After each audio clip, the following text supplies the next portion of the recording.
yang memegang jabatan imam tadi.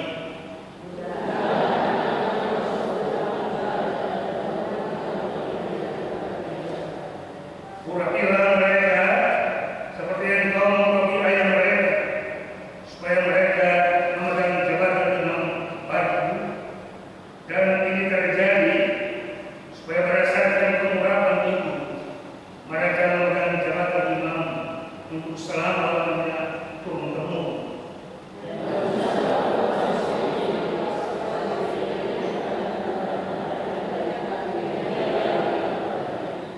Dan terjadilah dalam bulan yang pertama tahun yang kedua pada tanggal 1 bulan ini, maka didirikanlah Tanah Suci.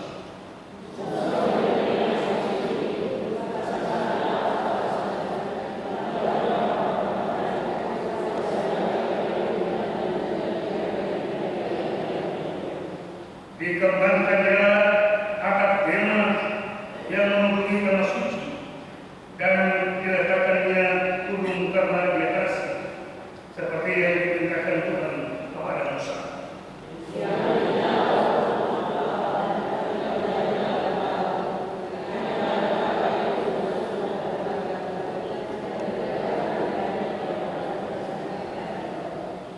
Dibawanya tabut itu ke dalam Tanah Suci, digantungkannya tabir penghuni dan dipasangnya sebagai penghuni di depan tabut Allah, seperti yang diperintahkan Tuhan kepada Musa.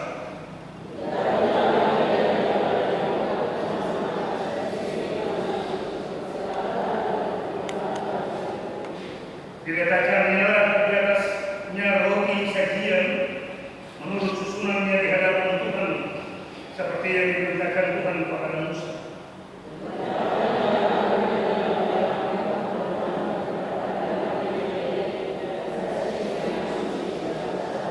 Dipasangnya lampu-lampu di atasnya di hadapan Tuhan, seperti yang diperintahkan Tuhan kepada Musa.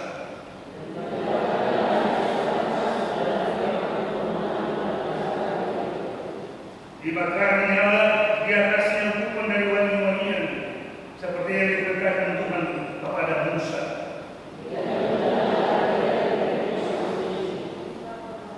Mesbah korban bakaran ditempatkannya lagi di depan pintu Tanah Suci, yang dijamah pada pertemuan ini, dan dipersembahkannya di atasnya korban bakaran dan korban sajian, seperti yang diperintahkan Tuhan kepada Musa.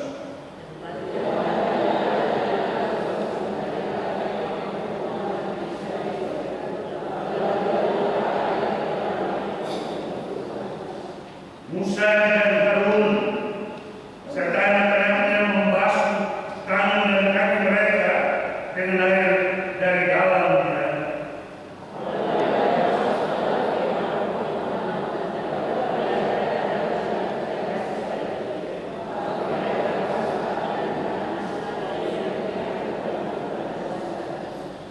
Didirikannya lagi yang pelataran sekeliling Tanah Suci dan mesbah ini, dan digantungkannya lagi pintu gerbang pelataran itu, dan demikianlah diselesaikan Musa pekerjaan itu.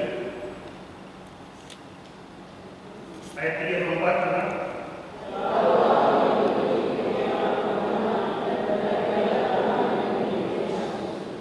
Sehingga Musa tidak dapat memasuki kamar pertemuan, sebab awan itu hinggap di atas kening, dan kemudian Tuhan memenuhi Tanah Suci.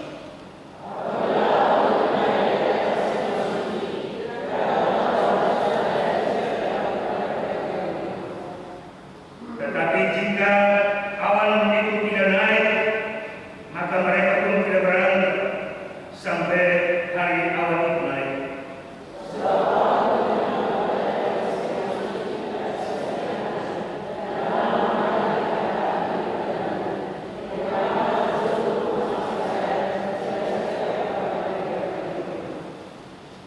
Demikian firman Tuhan yang kita akan renungkan bersama-sama dalam ibadah kita di minggu pagi.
Dan di atas gunung Sinai atau Horeb itulah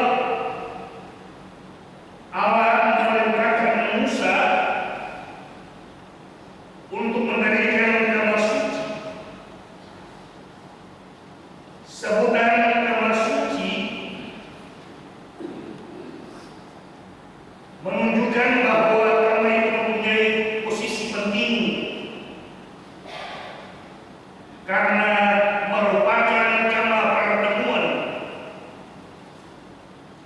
antara Allah dengan pemimpin Israel, tapi juga Allah dengan segenap umat Israel. Karena itu Bapak Ibu dan saudara-saudari jemaat, sebuah kamar suci, maka Musa dan diperintahkan untuk membuskan kamar suci setelah mendirikan beserta dengan isinya atau perabotan-perabotan. Musa membuskan kamar pertemuan itu dengan minyak urapan sesuai dengan yang diperintahkan Allah kepadanya. Jemaat boleh baca di dalam ayat 9 pembacaan kita hingga ayat yang ke-11. Pada kamar yang sudah dikuduskan itu, kemuliaan Allah hadir yang ditandai dengan awan menutupi kamar tersebut. Bapak Ibu dan saudara-saudari jemaat yang Tuhan Yesus Kristus berkati, kehadiran Allah dalam kemuliaannya pada kamar tersebut menunjukkan bahwa Allah ada bersama-sama dengan Musa dan Harun dan dengan umat Israel. Allah menyertai mereka. Kamar suci yang dikuduskan itu, yang di dalamnya diletakkan tabut hukum Allah, menjadi tanda kehadiran Allah di tengah-tengah umat manusia. Kehadiran Allah pada kemah pertemuan itu pada siang hari ditandai oleh awan yang menutupi kemah itu, tetapi pada malam hari ditandai dengan api yang menerangi kemah pertemuan itu. Lihat di dalam ayat yang ke-38. Bapak Ibu dan saudara-saudari jemaat, Allah Israel adalah Allah yang selalu hadir dan ada selalu di tengah-tengah umatnya. Siang ataupun malam, Allah selalu ada di tengah-tengah umat Israel. Dia bukan hanya hadir, tetapi juga Allah memimpin perjalanan umat Israel menuju ke Kanaan. Bapak Ibu perhatikan ayat yang ke-36 hingga ke-37. Dijelaskan bahwa apabila awan itu naik dari atas kemah suci, maka berangkatlah orang Israel dari setiap tempat mereka berkemah. Tetapi jika awan itu tidak naik, maka mereka pun tidak akan berangkat sampai hari awan itu naik. Bapak Ibu saudara-saudari jemaat yang Tuhan Yesus Kristus berkati, Allah menuntun perjalanan Israel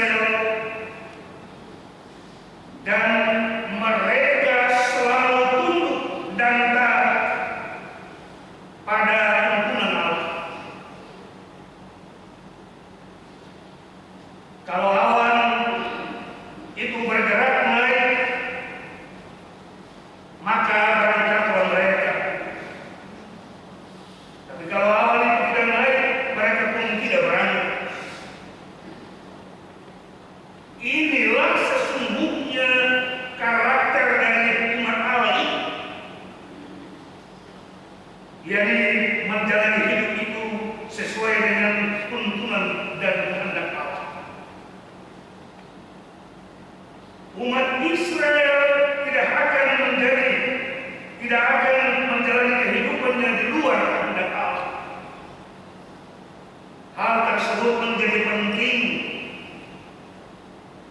bagi kita yang oleh karena iman kepada Yesus Kristus menjadi umat Allah. Bahwa umat Allah itu tidak hanya menjalani kehidupannya tanpa dan di luar kehendak Allah. Umat Allah hanya melakukan apa yang Allah kehendaki. Di luar itu tidak bisa. Melakukan sesuatu di luar kehendak Allah berarti melawan Allah. Dan siapapun yang melawan Allah pasti binasa dan mengalami perhukuman. Bapak Ibu dan saudara-saudara sekalian yang terkasih dalam Tuhan Yesus, setelah kemah suci itu dibangun, maka Harun dan anak-anaknya ditetapkan sebagai imam. Mereka bertugas untuk melakukan segala yang Allah perintahkan di kemah pertemuan ini. Kalau Bapak Ibu baca di dalam ayat yang ke-12 sampai dengan 13, kemudian kau suruhlah Harun dan anak-anaknya datang ke pintu kemah pertemuan, dan kau basuhlah mereka dengan air. Kau kenakanlah pakaian yang kudus kepada Harun. Kau rapi dan kuduskanlah dia, supaya dia memegang jabatan imam bagi. Sebagai imam, Bapak Ibu dan saudara jemaat, Harun dan anak-anaknya memiliki kewenangan mengenakan urim dan tumim. Melalui urim dan tumim tersebut, imam Allah mengetahui kehendak Allah yang didekatkan. Bapak Ibu bisa baca dalam Keluaran 28 ayat 30, menyatakan bahwa di dalam setiap tutup pada penyataan keputusan ini haruslah kau taruh urim dan tumim. Haruslah itu di atas jantung Harun apabila ia masuk menghadap Tuhan, dan dia harus membawa keputusan bagi orang Israel di atas jantungnya di hadapan Allah.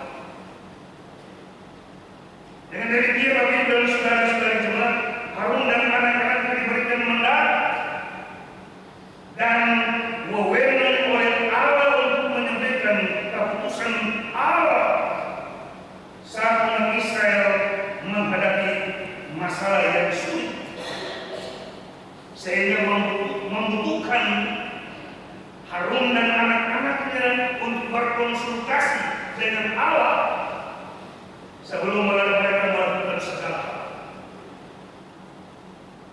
Bapak Ibu dan saudara jemaat yang terkasih dalam Tuhan Yesus, kalau di zaman Musa, kemah suci itu menjadi tanda pertemuan dan simbol kehadiran Allah. Apakah ada kemah suci yang menjadi kemah pertemuan dan kemuliaan Allah yang hadir di dalam kehidupan kita selaku jemaat? Jawabannya singkat saja. Di setiap jemaat, Bapak Ibu dan saudara-saudara yang terkasih, seperti di Fakat ini pasti ada gedung gereja. Gedung gereja ini adalah tempat ibadah, tempat di mana berlangsung pertemuan antara Allah dengan umat.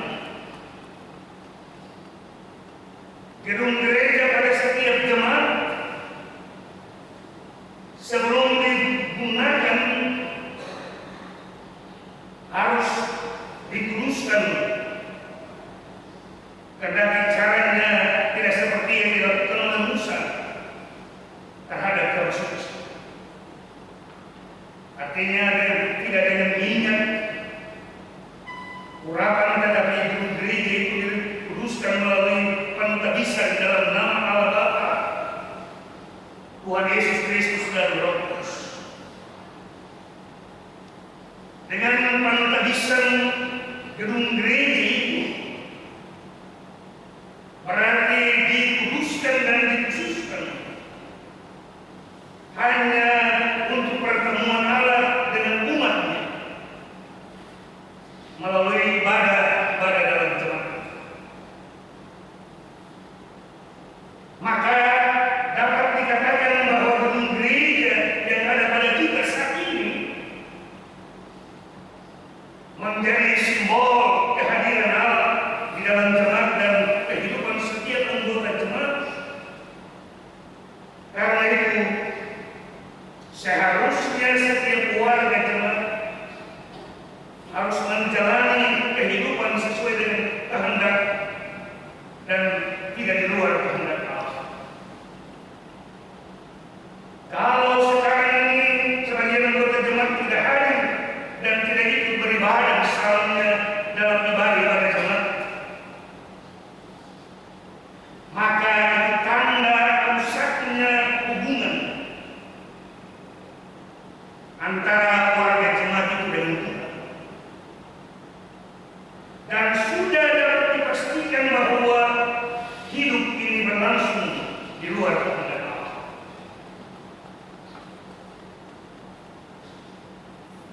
Bapak Ibu Saudara jemaat, tema suci sebagai tema pertemuan dengan Allah dalam kehidupan kita sehari-hari ini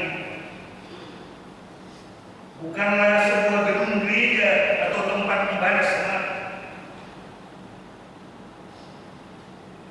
Tema suci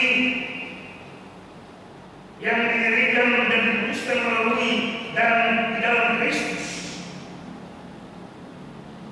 adalah tubuh setiap orang percaya. Bukan gedung,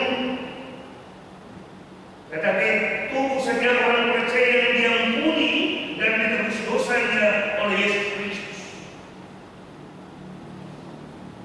Setiap orang percaya dan secara khusus warga jemaat, Bapak Ibu dan saya adalah kemah suci, tempat di mana Allah berdiam. Kepada orang Kristen di Korintus, Bapak Ibu dan Saudara jemaat, baca di dalam pertama Korintus 3 ayat 16, Rasul Paulus mengingatkan bahwa mereka adalah bait Allah. Tidak tahukah kamu bahwa kamu adalah bait Allah dan bahwa Roh Allah diam di dalam kamu. Setiap orang Kristen adalah bait Allah atau rumah Allah itu sendiri. Kamar suci tempat kediaman Allah bukan lagi sebuah gedung, melainkan tubuh setiap orang percaya, setiap orang yang beriman kepada Kristus Yesus. Dan di dalam diri setiap orang beriman, Allah hadir di dalam Roh-Nya untuk menuntun setiap orang Kristen sesuai dengan kehendak Allah dan hidup di dalam kebenaran. Karena itu Bapak Ibu dan saudara-saudari jemaat, orang Kristen adalah bait Allah dan Allah yang tinggal di dalam setiap diri orang percaya. Maka dia harus menjadi keputusan iman untuk menjalani hidup ini di bawah pimpinan dan kuasa Roh Kudus. Kehidupan yang kita jalani hendaklah Allah berarti menandai Kehidupan yang tidak menjalani kehendak Allah berarti menodai dan merusak bait Allah itu sendiri. Rasul Paulus mengingatkan jika ada yang membinasakan bait Allah, maka Allah akan membinasakan dia. Bapak Ibu bisa baca dalam pertama Korintus pasal 3 ayat 17. Hendaklah kita menjaga kekudusan bait Allah dan menjaga kekudusan bait suci dengan menjalani kehidupan kita sesuai dengan kehendak Allah. Bapak Ibu Saudara-saudari jemaat yang Tuhan Yesus Kristus berkati, dalam Kitab Suci Musa ditempatkan tabut hukum Allah ayat yang ke-21 sampai ayat yang ke-20 sampai 21 yang memuat 10 perintah Allah yang harus dijalani oleh umat Israel. Yesus kemudian meringkas hukum Taurat itu menjadi hukum kasih, yaitu kasih kepada Allah dan kasih kepada sesama manusia. Matius 22 ayat 37 hingga 40. Hukum kasih inilah yang menjadi kehendak Allah yang harus kita lakukan dalam kehidupan kita. Hukum kasih itu adalah satu-satunya adalah kepentingan. Hukum kasih itu adalah salah satunya adalah kepentingan politik. Dan hari ini kepentingan politik sangat menguasai diri kita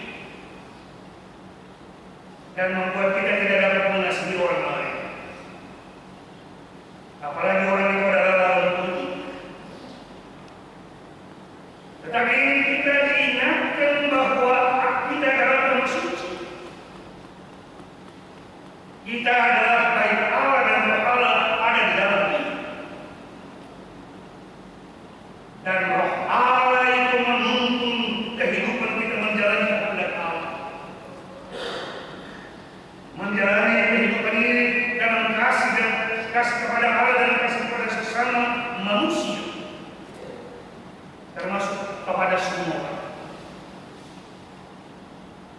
Bapak Ibu Saudara-saudari jemaat, marilah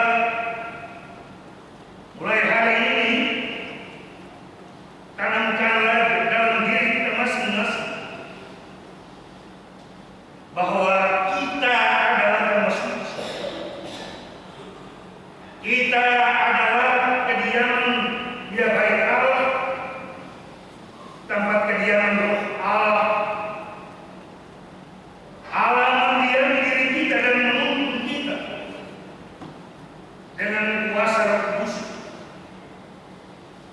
agar menjalani kehidupannya sesuai dengan kehendak